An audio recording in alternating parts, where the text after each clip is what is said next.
ఢిల్లీ పర్యటనలో ఉన్నటువంటి మంత్రి నారా లోకేష్ గారు central IT minister Ashwini Vaishnaw గారిని కలిశారు.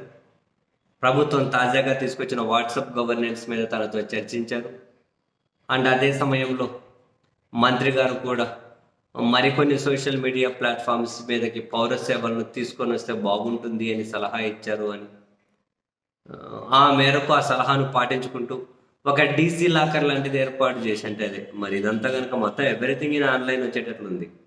డీజీ లాకర్ ఏర్పాటు చేసి అందులో పౌరులు అన్ని సర్టిఫికేట్లు దాచుకునే విధంగా ఏర్పాటు చేయబోతున్నామని కూడా మంత్రి ప్రకటించారు. అయితే ఇప్పుడైతే ఏపీ ప్రభుత్వం వాట్సాప్ గవర్నెన్స్ అనే దాన్ని ప్రారంభించి 161 సేవలు అన్నారు. సరే, పౌర సేవలు సింగిల్ క్లిక్లు అందుబాటులోకి వస్తే మంచిదే అనే చర్చ అయితే దాని అందరూ స్వాగతించారు. బట్ అక్కడ 2 అబ్జెక్షన్స్ వచ్చాయి.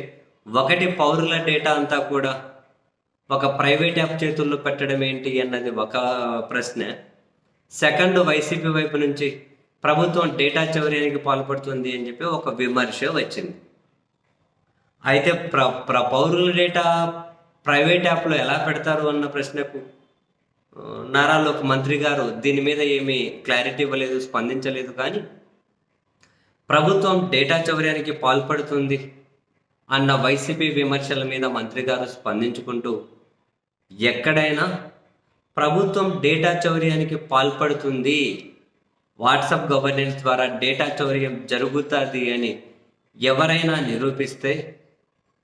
నిరూపిస్తే నేను నా సొంత డబ్బులు 10 కోట్లు ఇస్తాను, వచ్చి చెక్ తీసుకెళ్ళండి అని మంత్రి గారు అయితే ఓపెన్ ఛాలెంజ్ చేశారు. ఎక్కడైనా వాట్సాప్ గవర్నెన్స్ ద్వారా డేటా చౌర్యం జరుగుతుంది అని చెప్పి కనుక ఎవరైనా అంత నిరూపిస్తే మంత్రి నారా లోకేష్ గారు తన సొంత డబ్బులే 10 కోట్లు చెక్ ఇస్తారట, వెళ్ళి తీసుకెళ్ళండి అని చెప్పి అయితే ఆయన ఓపెన్ ఛాలెంజే చేశారు.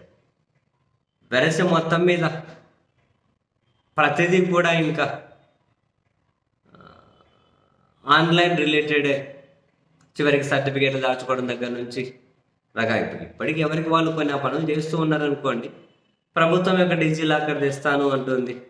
సో అది మైట్ బి అందరికీ యాక్సెస్ ఏమైనా ఉంటుందేమో, అవసరమైన డిపార్ట్మెంట్కి ఏమైనా ఎట్లా వర్క్ అవుతుందో కూడా చూడాలి.